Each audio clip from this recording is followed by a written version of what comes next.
Migration. Throughout history, people have been on the move. They voluntarily move across international borders and within their own countries for educational and work opportunities. However, many are also forced to move for political and religious reasons. We have seen millions of refugees fleeing war-torn regions such as Syria, Central Africa, and Ukraine. Others are forced to leave their homes and refuse because of climatic conditions. Migration worldwide. In much of the world, migration refers to people crossing borders temporarily. The host country views them as temporary guests, workers who will eventually return to their homelands. They sometimes have been forced out of their homelands because of civil war, persecution, or economic depression, and they may be living in refugee camps rather than working in the new country. They may later return home once economic and political conditions are stable. However, many migrants never return to their homelands, and the most compelling reasons are war, famine, life-threatening disasters, and government coercion or oppression. The worldwide trend is migration from rural to urban areas. This trend is particularly salient in less developed countries where families can no longer sustain themselves in rural areas. They hope to find jobs and greater economic stability in an urban area. The problem is that most cities and developing countries are unable to provide necessary services for a rapidly growing population. Death rates are high and life expectancy is low. Schooling for children in these areas is very limited or non-existent. Migration in the United States. As the U.S. government expanded its territory in the 19th century, the population of the early colonies migrated west.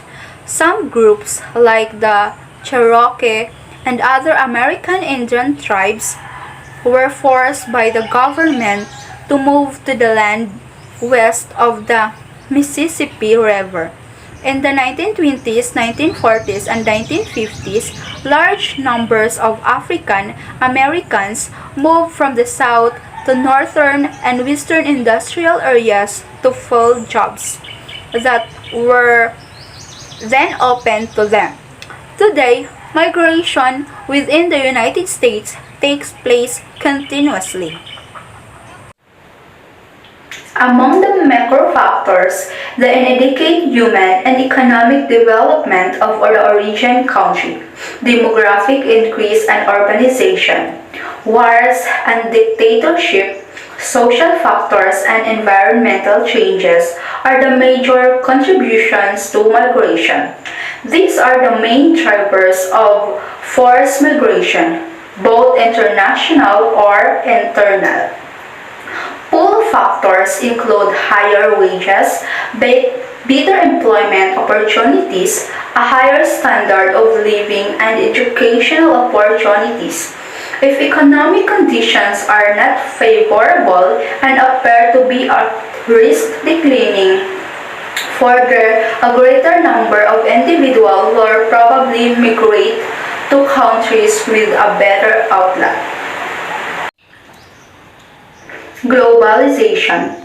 The reality of the 21st century call for us to know not only the places where we live, but also the places where others live. We are connected to other countries through economic, political, environmental, and cultural system. 1 of 5 students in our schools has a foreign-born parent. We live in a global world that is becoming more controlled by international conglomerates. The early stages of globalization occurred when European nations began to colonize the Americas, Africa, and India in the late 15th century. Europeans wanted both the raw materials and the labor of these countries, usually taking them by force and sending them back to their home countries. Economics. Events in one country can affect other countries around the world. For example, when adjustments are made to the stock market in China, the stock markets drop or rise in Japan, Europe, and the United States. When rainforests are depleted in Ecuador, the natural production of oxygen for the world is reduced, and the indigenous groups depending on the rainforest lose their livelihood. When the 2011 earthquake, tsunami, and nuclear disasters struck Japan, much of the country's business infrastructure, from the manufacturing to shipping, was severely compromised. Environment. The environment is also greatly influenced by global conditions, changes, and decisions. A volcano, an explosion, a fire, or an oil spill in one country can impact the environment and the economy of many other countries, as ash or other pollutants are spread by wind or water around the earth. A number of factors contribute to the degradation of the environment and the world's ecosystem. As the world's population increases, the needs for food, clean water, sanitation, and jobs also increase. Rapid economic growth, which draws on natural resources, is expected to continue in countries such as China and India. Resistance by indigenous people. Not all people are excited about globalization that is opening up the world to the interests of corporations, investors, and politicians. Skeptics do not believe that these groups have the best interests of the people and the environment in mind, as they make decisions that consider only their profits and their own economic and social well-being. Indigenous people are the most severely affected by global decisions, but they have had limited or no voice in the decisions that dramatically change their lives. Incorporating students' cultural and geographic differences. Into the classroom, students and their families may have lived in the community served by a school for all their lives, as with the generations before. But some may have recently moved from another part of the city, another area of the state, or another state or country.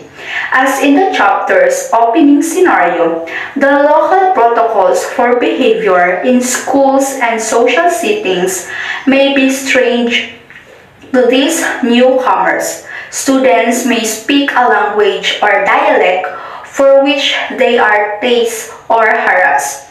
Teachers should recognize that these differences are not shortcomings on the part of students.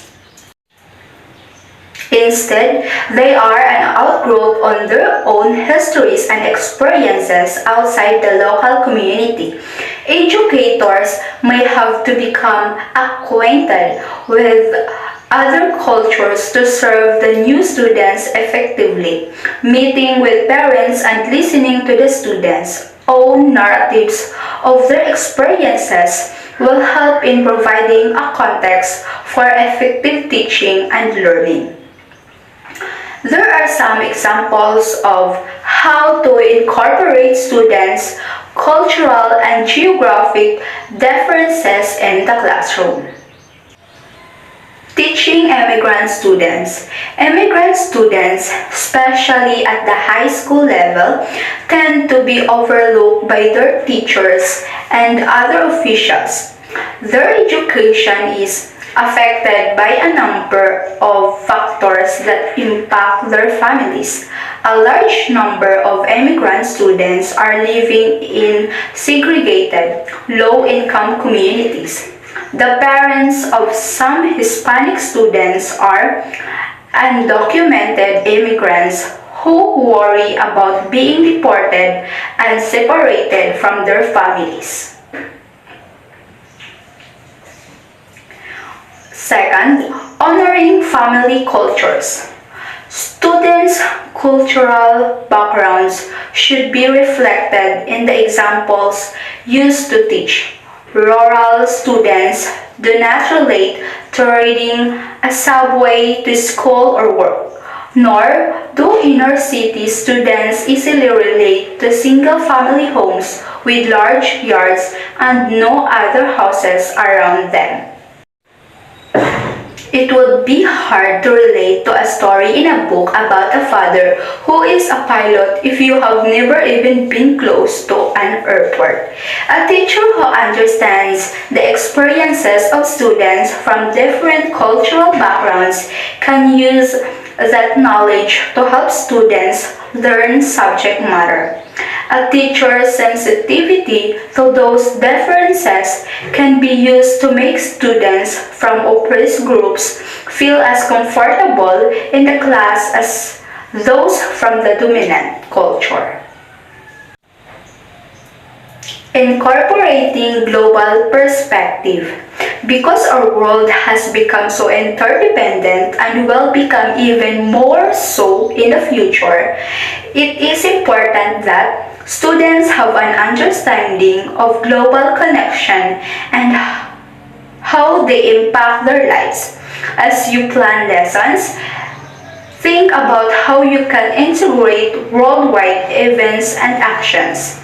Another strategy for incorporating global issues into the curriculum is to help your students think about topics from the perspectives of different classes of people in another country.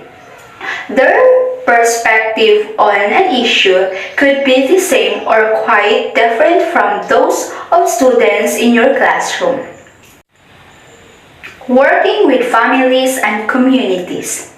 Not all parents feel welcome in schools, in part because most schools reflect the dominant culture and language rather than their own. Therefore, school personnel may need to reach out to parents rather than simply wait for them to show up at a meeting. A thorough collaboration requires that parents and teachers become partners in the teaching process. Teachers need to listen to parents and participate in the community to develop a range of teaching strategies that are congruent with the home cultures of students. Parents can learn to support their children's learning at home, but may need concrete suggestions, which they will seek from teachers who they believe care about their children. Educators must know the community to understand the cultures of families.